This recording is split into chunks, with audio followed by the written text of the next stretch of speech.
This afternoon, our second part of our food feature today, we're putting the focus on Susa Restaurant. If you've gone out there and you've had some of their fantastic items on the menu, we'd love to hear from you on 0214460567 and the WhatsApp line on 072-567-1567. Now, Susa Restaurant is located in the eclectic Young Blood Africa Gallery at 70 Breeze Street, and there's a lot of exciting things happening in the gallery at the moment in the CBD.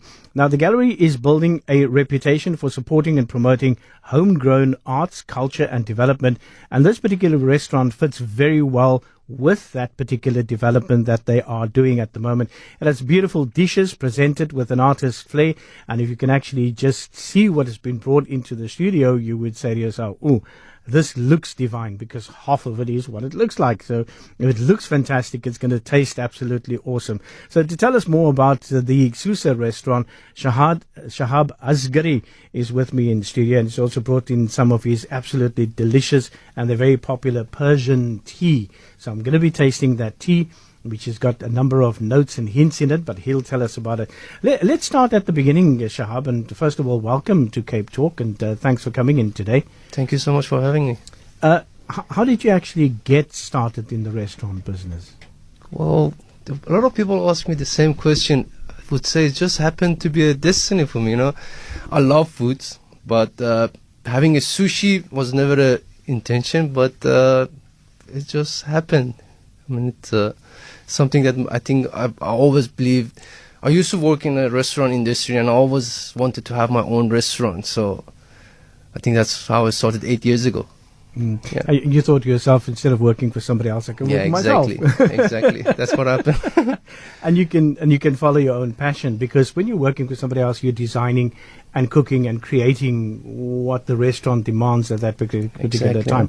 Chat to us about the concept of Susa, and how the concept, first of all, the name Susa, and how did the actual concept of what you are presenting come about?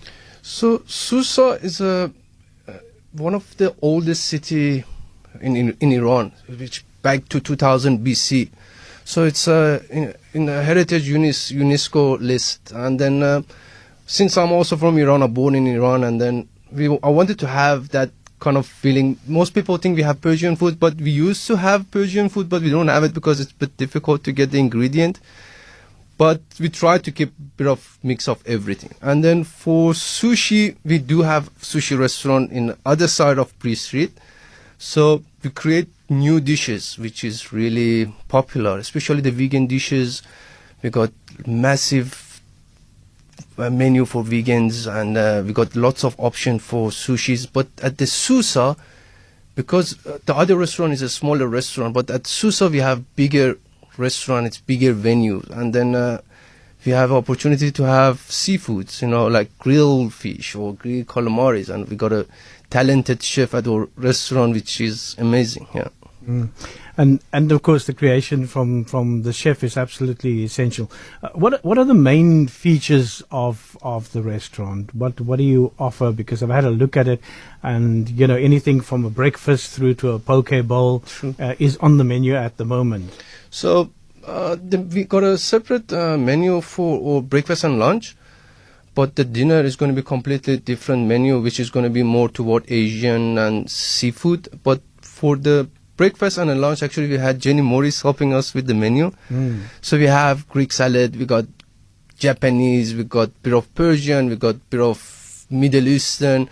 The feature of the restaurant, I would say that mostly it's the way we want to create the dishes to be unique in an individual way. Like, you get the poke bowl everywhere, but our poke bowl looks different, and it's much creative in it, If I can show you the pictures, you will see it's a bit different from the other poke bowls, Yeah, I've seen the pictures, so it's very artisanal, and it's very artisanal, very creative, rather than just putting everything into a bowl, putting some tuna in there, and of course some seaweed, and just putting some mayo in it, and knocking it up with some sesame seeds. So yours is completely different. Chat to us about the ideas behind it. So the idea, as I said, being in an art gallery also maybe encourage us to be more creative. It's something that people like to see, especially when you walk into the restaurant, you're surrounded with the arts, and then the dishes needs to match up with those arts. So we got beautiful arts hanging from the young artists in the gallery, and then the idea was to have something different from other places. So the decoration of the plate was the main thing, and then having a fresh ingredient, also one of the other main concept that we had too. Why place a restaurant inside an art gallery? Because even you're at the Youngblood Africa Gallery at 70 Bree Street. Was it a request from the restaurant side to say, you know what, we want to have a restaurant while people are sort of walking around and viewing art pieces in the gallery, and maybe they want to buy an art piece and they go and sit and have a meal first and discuss it and then go and purchase the art piece? What was the idea behind putting a restaurant within an art gallery? So the restaurant was there before, so they always had the restaurant. But the main thing that having was because we get a lot of function and birthdays, concerts and stuff like that. So they wanted to have indoor or inside catering. So we provide that for all the events. So we have kind of different menus for different events and stuff like that. But we want to have the operation restaurant to be open to the public as well.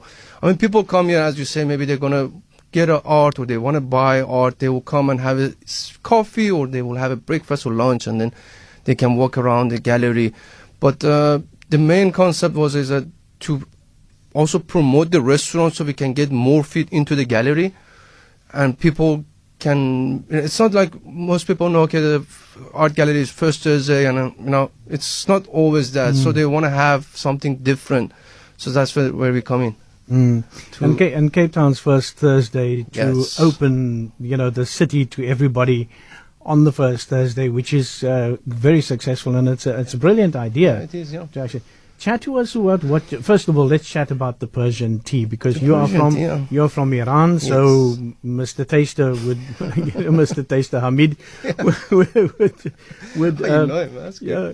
So he would describe this Persian tea. Yeah. What is in the tea? Because there are a lot of different notes in the tea. Yeah, I mean, Persian or Iranian people are mostly tea drinker. Like, we love our teas, and adding flavors to it is exciting. So, as I said, I mean, this Persian tea it's not maybe common in Iran, but because I personally like the flavor in the tea, so we add cardamom, we got oranges in it, we got apples, gingers, whatever that gives a nice flavor to tea, and it smells of the tea also. So this tea, I would say it's my own kind of, what we call it, Persian tea. Yeah. Okay. So we're going to take a bit of a taste of that tea. Yeah. You've brought us a plate and a palette of sushi. That's correct. Describe to us what you brought on that sushi palette. So sushi, we got the vegan dishes which called mushroom bomb, and it's really popular toward the vegans. So basically, it's mushroom tempuras. The sauces are all vegan, and then the other dish we call it Pretty Woman.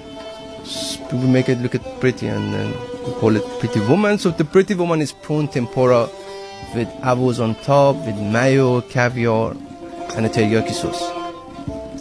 And that's also served at Susa. We're chatting this afternoon to Shahad Asghari. He's from Susa Restaurant, right here in the city and across Youngblood Africa Gallery at 70 Bree Street in the CBD.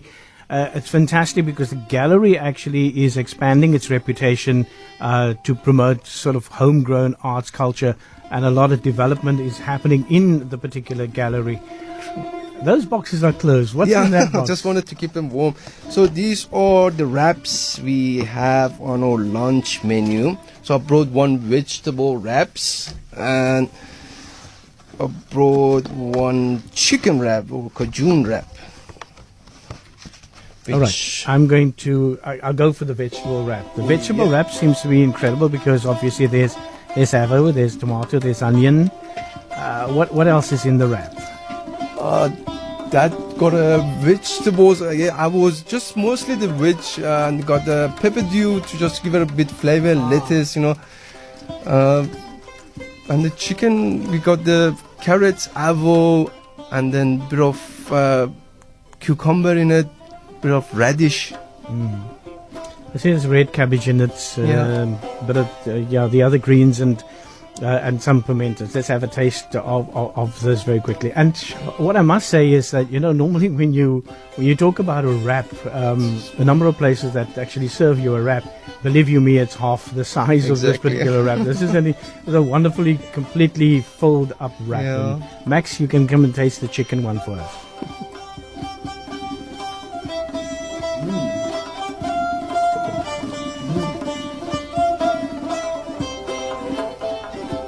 And of course, the wrap is served with some potato wedges, which kind of fills up that particular gap. Talk to us about the whole Persian concept. Are you going to stick with what you have at the menu on the moment, or are you changing more to accommodate the eastern side? So the Persian dishes, when we started the restaurant, me and my wife, we decided to have Persian dishes. We had a couple of dishes like we call gourmet sabzi. It's one of the most tastiest food in Iran, and it's quite popular. But as I said, when we went after a few months, getting the ingredient from Iran to here was a bit challenging, and then we had to stop. We do make the dishes, but it's only by request. We had like a lamb shank, which is like a Persian version of the shank that you eat here. Also, in the future, I would say we will keep what we have for breakfast in a Persian style, but for dinner we will go towards Asian, because it's a bit challenging to have Persian dishes at the restaurant. But most of the dishes that you tasting, the chicken from the way they marinate it is mostly with the Persian way that we marinate in Iran, like the spices that we use. And the sushi that I just had, what's on top of the sushi? That's a mushroom tempura. Oh, mushroom tempura. Yeah. So that's absolutely fantastic. Because is there a very big demand for the vegetarian side and for the vegan side of things? Because these days it's like, we are all gluten-free and we want to eat healthy and we are conscious about what we're eating. How sustainable is your menu? Because, the people say things come onto a menu and then they just disappear, and are you creating a very sustainable menu? Yes, the menu that we're having, the other restaurants has been there since 8 years, but the vegan dishes, most of the sushi restaurants you go, it's mostly cucumber and apples.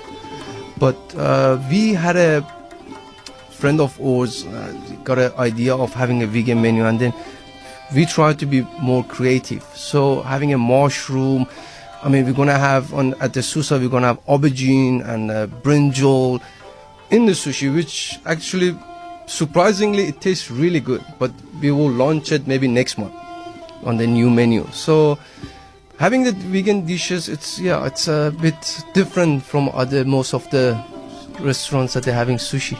And give us the details of where your restaurants are and where we can find details for it. It's Susa Restaurant, and we're chatting this afternoon to Shahad Asghari, who's brought us some incredible stuff. I've had a taste of the wrap, which is the vegetarian wrap, and I've had a taste on the sushi.